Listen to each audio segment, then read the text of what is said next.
Hey coaches, athletes, Michael Hughes here with Gymnazo EDU, introducing a brand new series on Tweakology.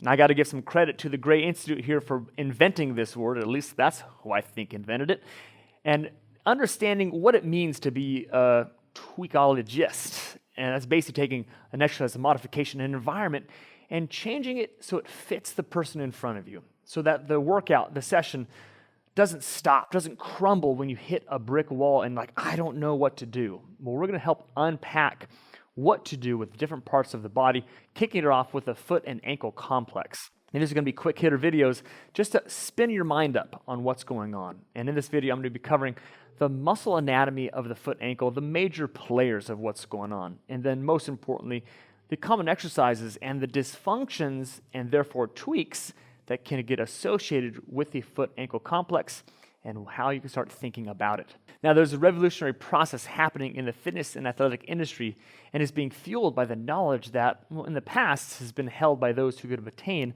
a six-figure graduate degree. But even then, that knowledge is vastly incomplete in its application. It is Gymnazo EDU's goal to share the knowledge and therefore enable a greater capacity to those individuals who have the most power and capability to positively help the greatest number of people. And those are the movement trainers of the world. But before us trainers can do that, we need to know more about how and why the human body functions the way it does.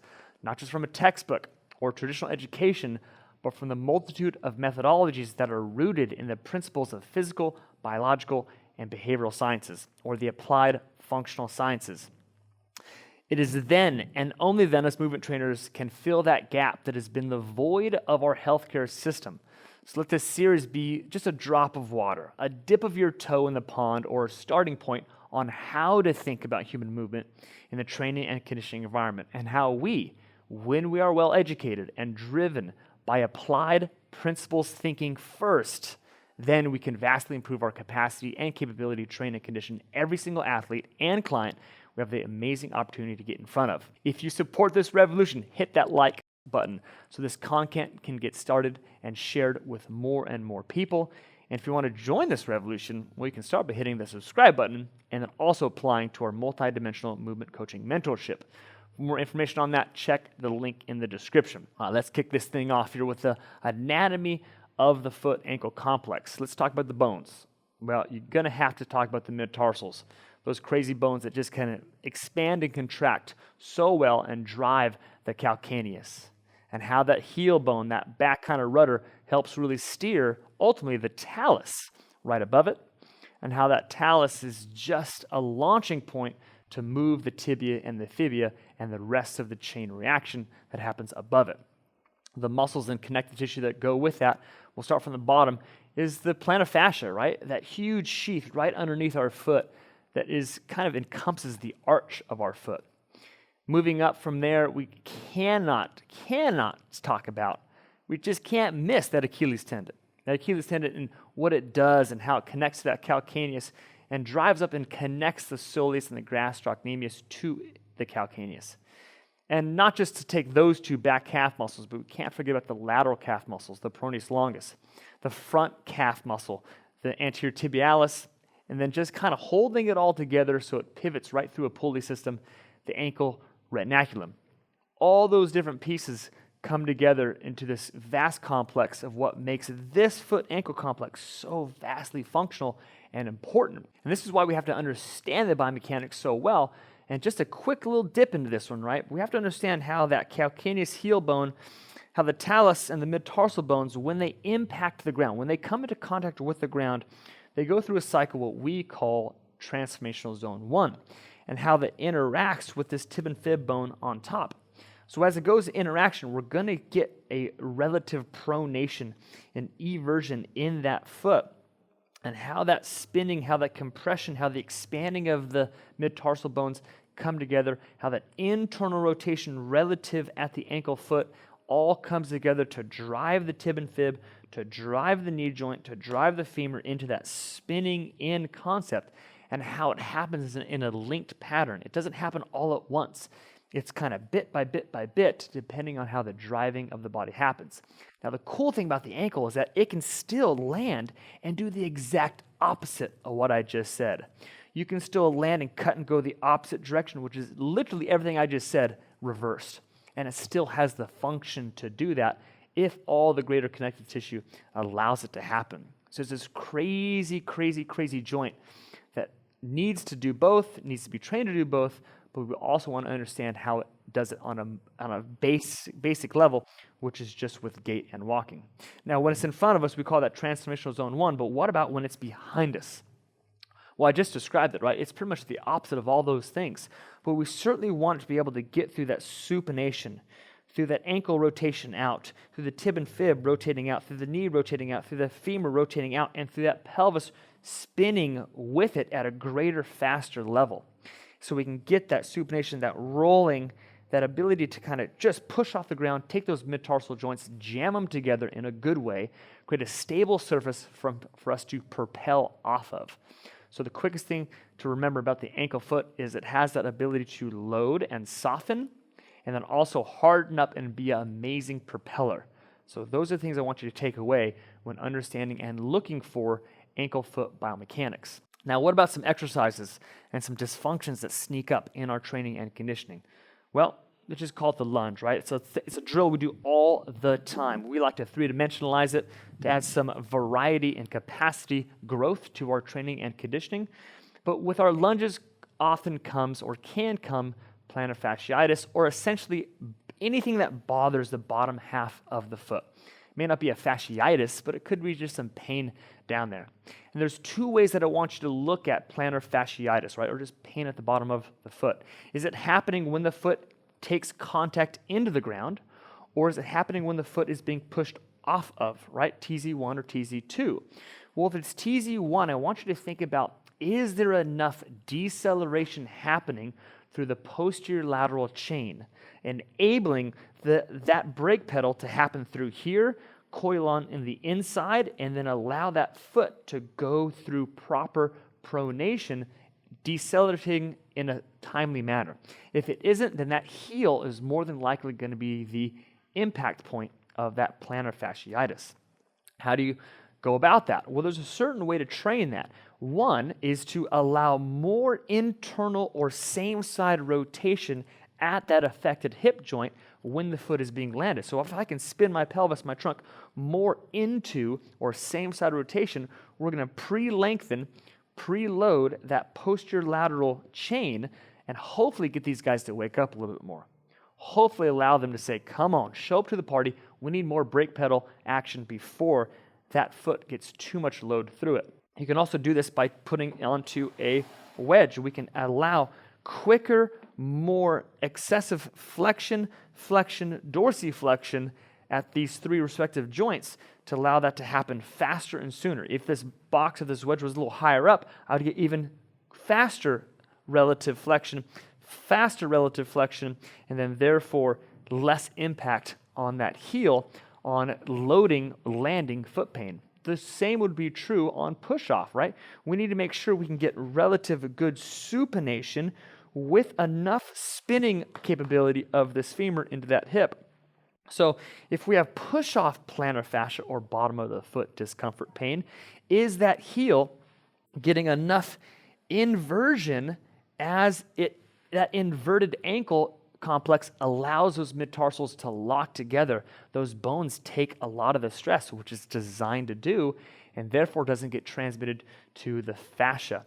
So it's a big, big point. So how can we get more supination? Well, we can get more rotation of the pelvis, right? If I can get more rotation of the pelvis, perhaps even a bigger step, which sounds weird, but a bigger step will get that pelvis to rotate more. In theory, if I can get a medicine ball rotational toss, right? If I can throw the arms more through a training drill that gets me more spinning, the more I can wrap and get that heel to load in, to spin in, and allow it to roll through that process, the less stress gets transmitted to the bottom of the foot. Again, there's a lot of chain reaction biomechanics going on here, but I want you to just get your mind thinking about what you can do and how to tweak it to make that happen. Don't forget about the wood wedge. We're going to be using a lot of wedges in a sense. You can also have push-off with more of an inverted position as you're doing a drill that allows that process to happen. So really think about how you can supplement, just like you do with a multivitamin, right?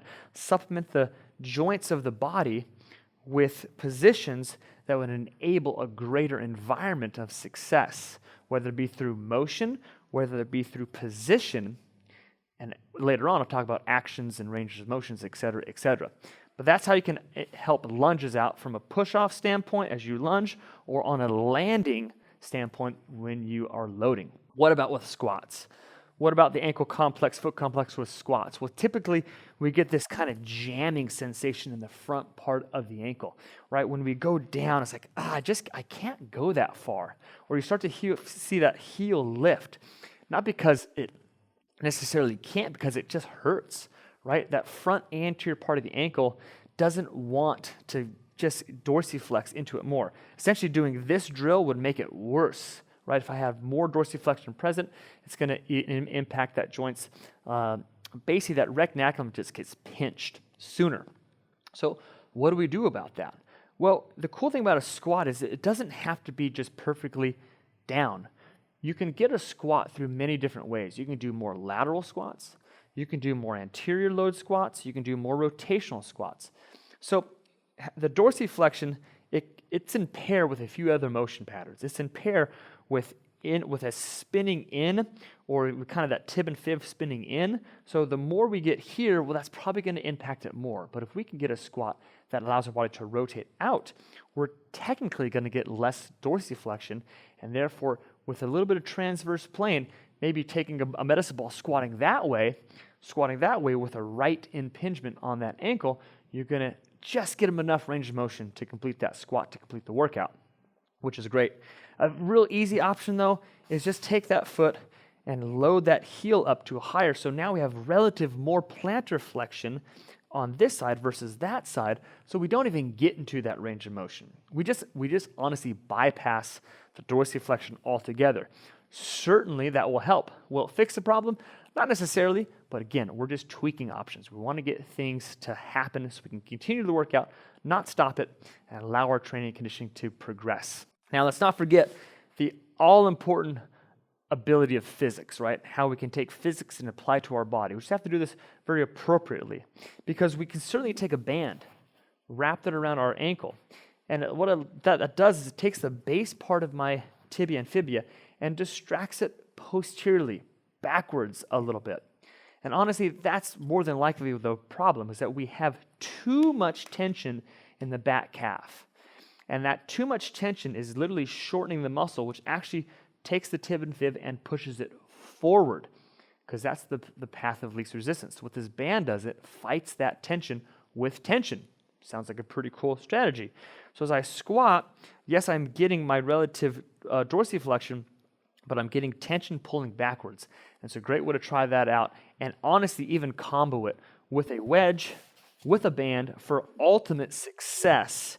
And then the cool thing is, with that ultimate success, you can now reduce the band, go back to there, and then start to transition more and more to ground, and then even further challenge it all the way through a progression of tweaks in the workout. So something to consider there with your squats. What about jumping?